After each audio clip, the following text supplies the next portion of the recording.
So we're here again to keep on looking at more pruning on certain plants and add to the vocabulary that we can't mention it, but we get to explain it.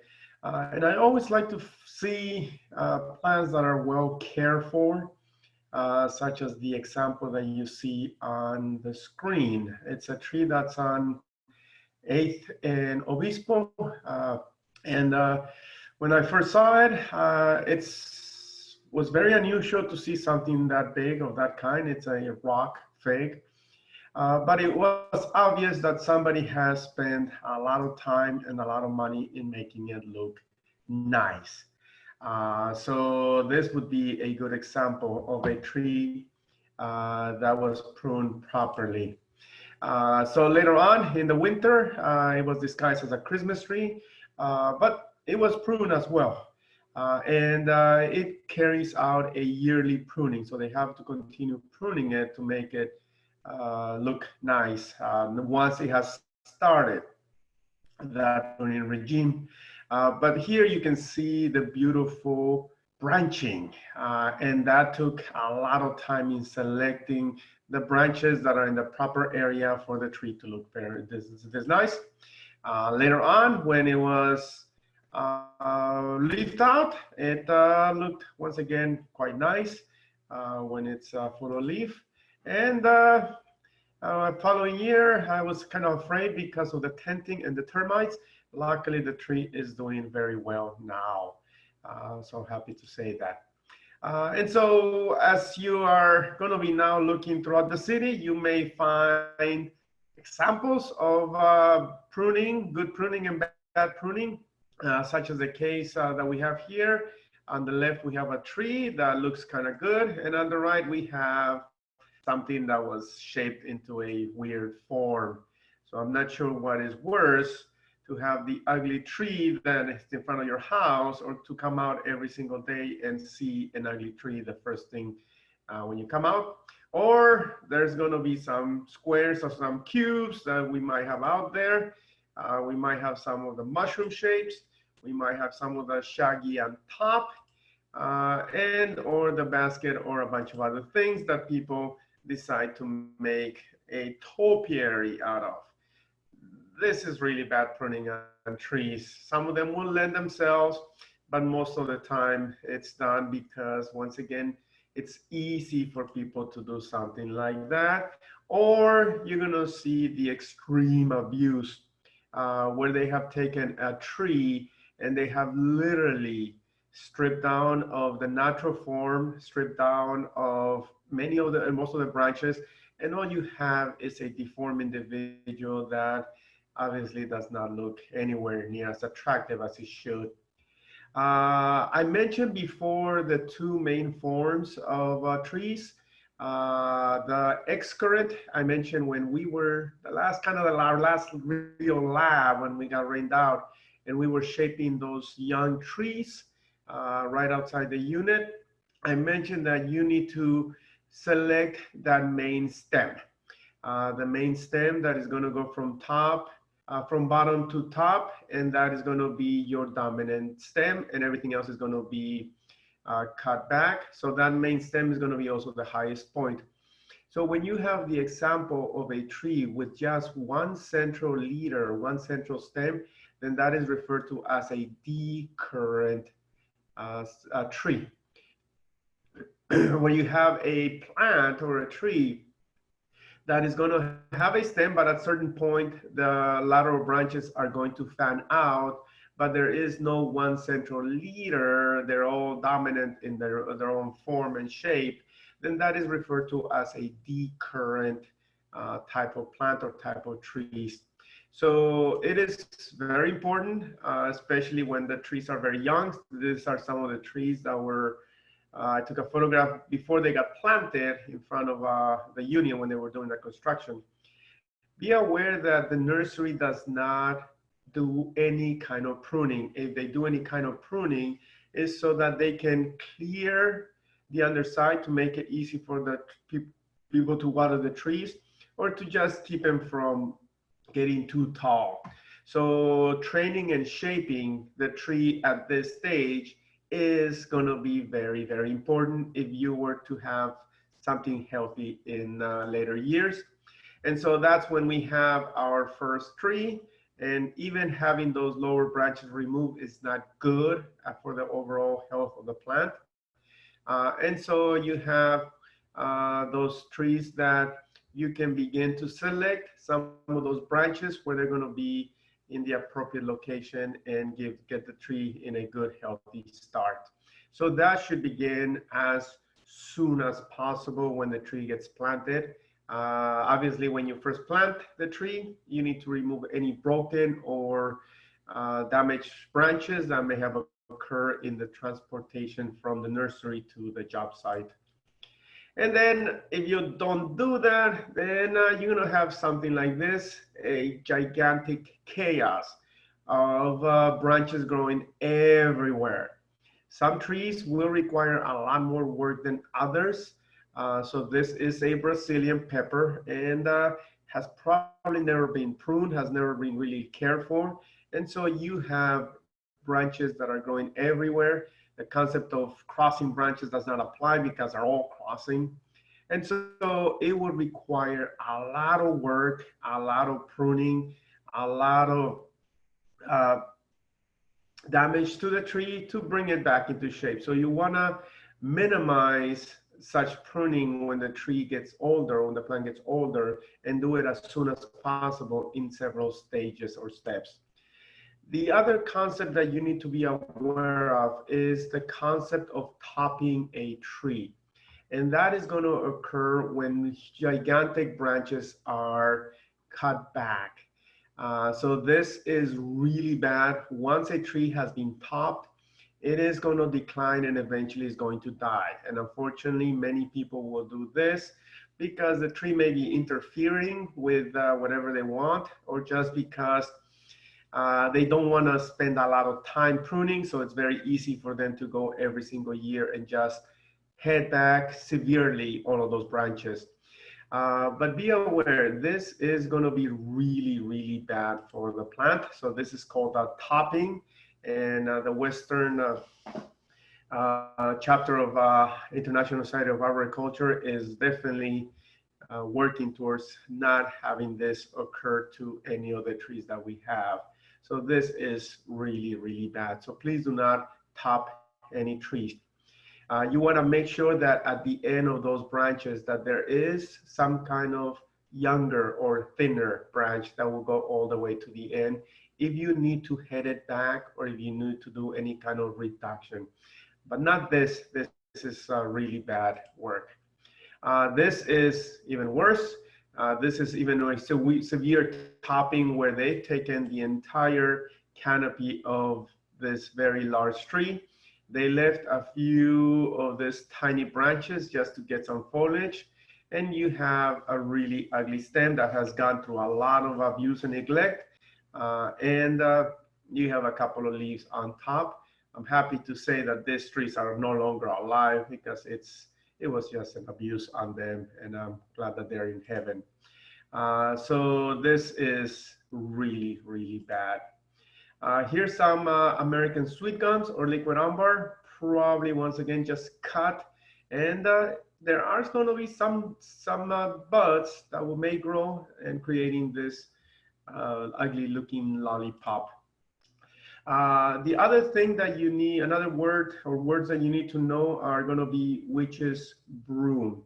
And so one of the things that's going to occur when you top a plant is that you don't have that apical bud, so that tip that is going to control the branches. So every single branch is going to grow as quickly as they can. They're all going to be competing with one another.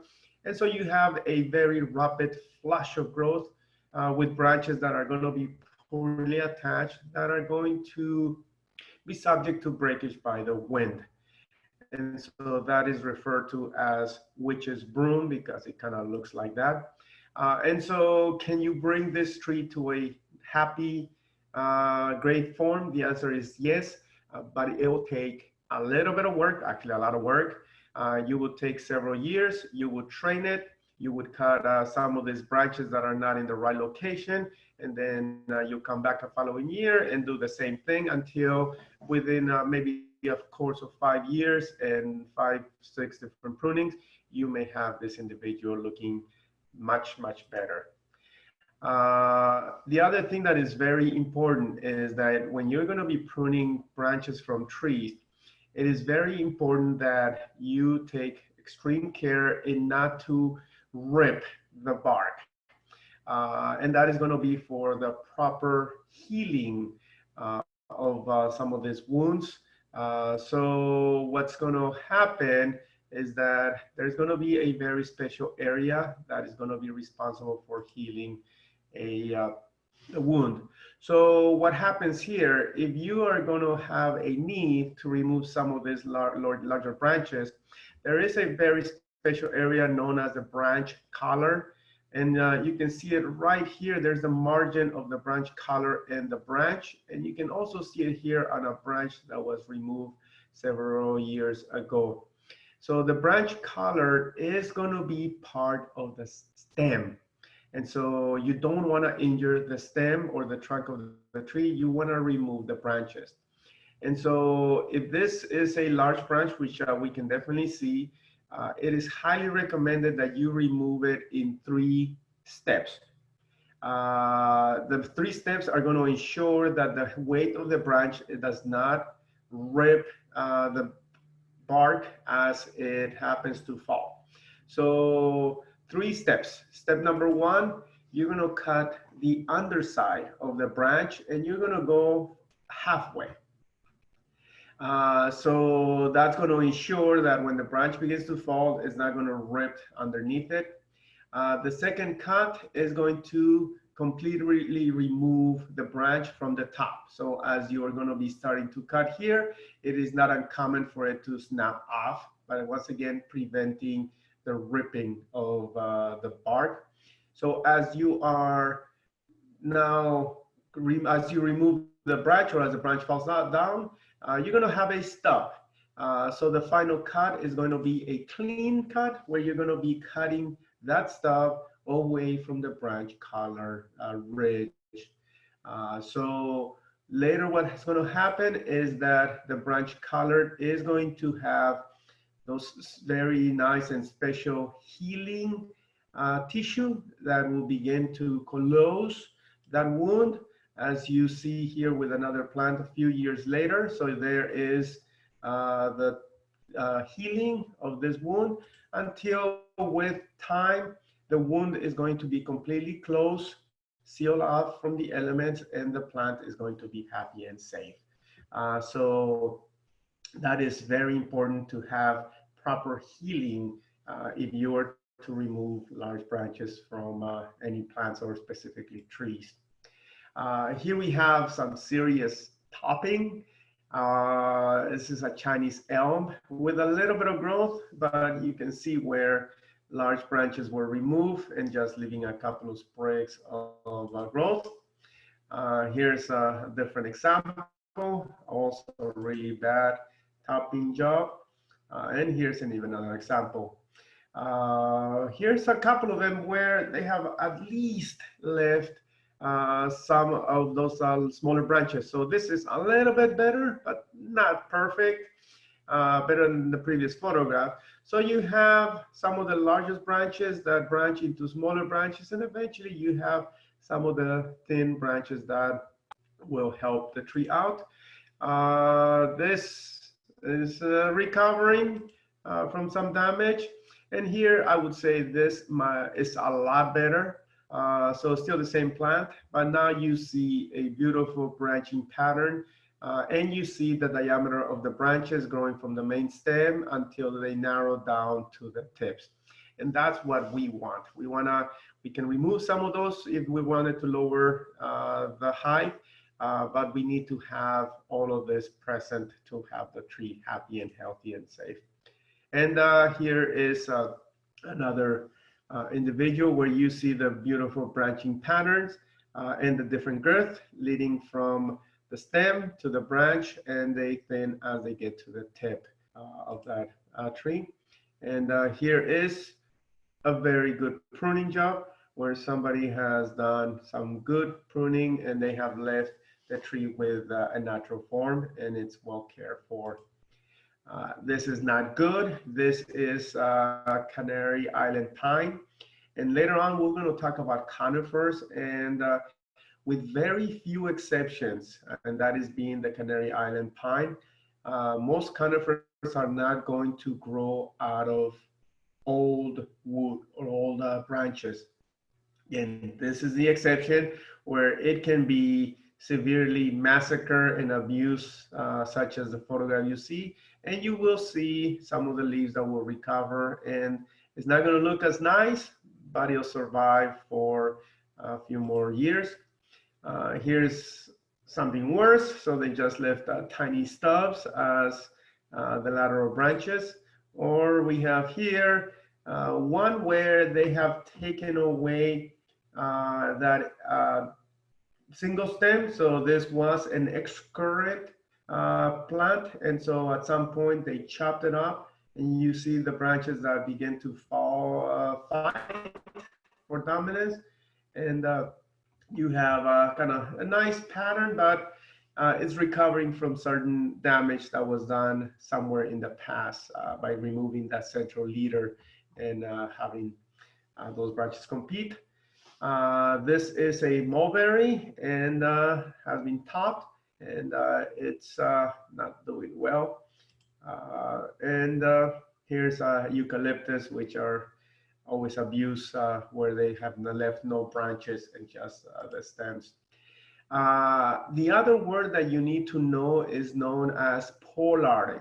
So it is very important that you know the difference between pollarding and topping, because often when people massacre the trees and they cut all of those branches, they say that they're pollarding the tree, which is in fact not correct.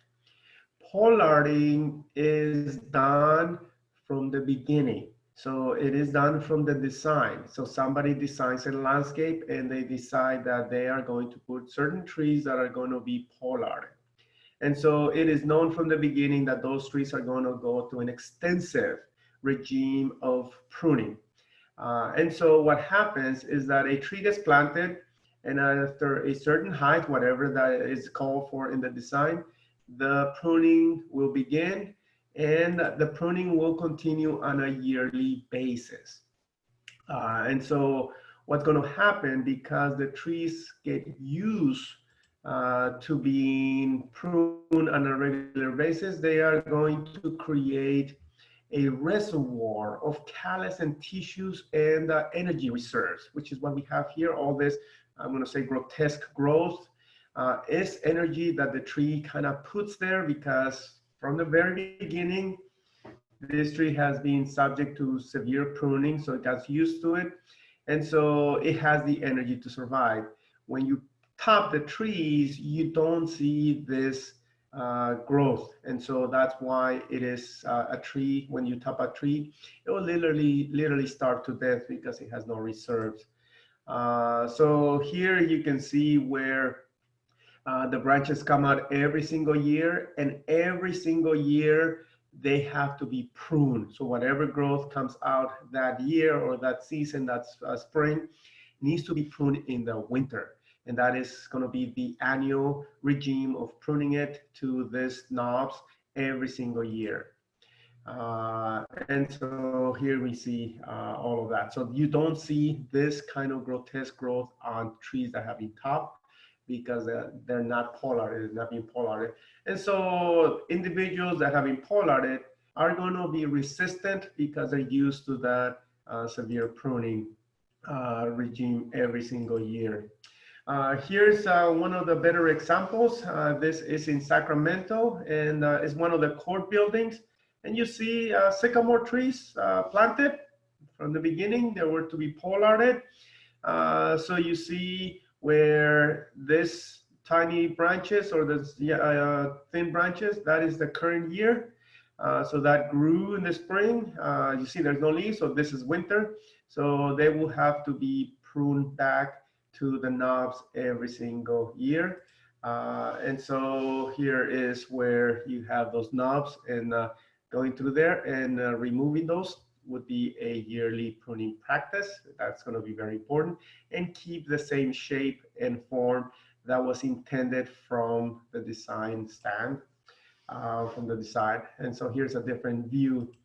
And then in Chabot College, we have this beautiful outdoor area. And once again, all of those sycamores from the design were to be pollarded. They're all the same size because they were planted and they started the pruning practice at the same time.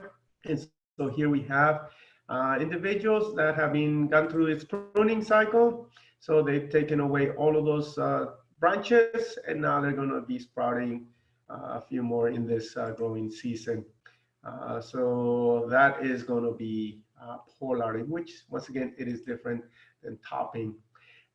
This is topping. So branches just cut in half or even more, and they left one that was close to the lights because I guess they were afraid. But that is in Long Beach. There's a different view. Here's some of the peppermint willows, which they don't look bad. I've seen better, but I guess they're trying to look like a fountain.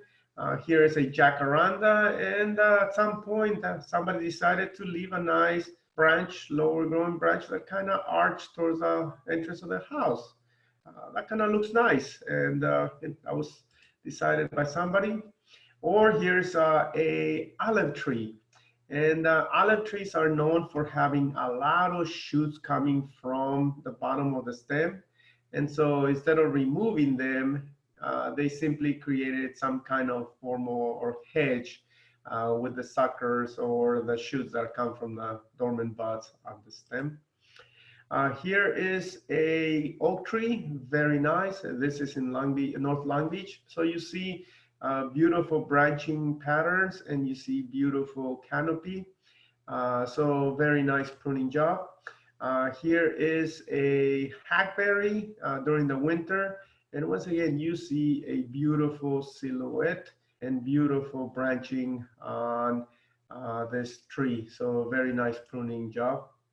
So when we're looking at palms, they're also going to require some pruning. So single stem palms, you will have to remove some of the leaves.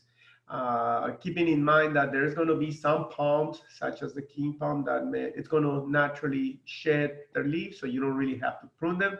But the ones that will keep the leaves and the stem, if you were to prune them, you can remove the leaves.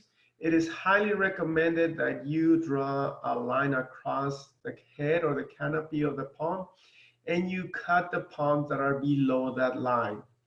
It is not okay when you see a palm with just a bunch of new leaves at the top and everything else here is going to be removed.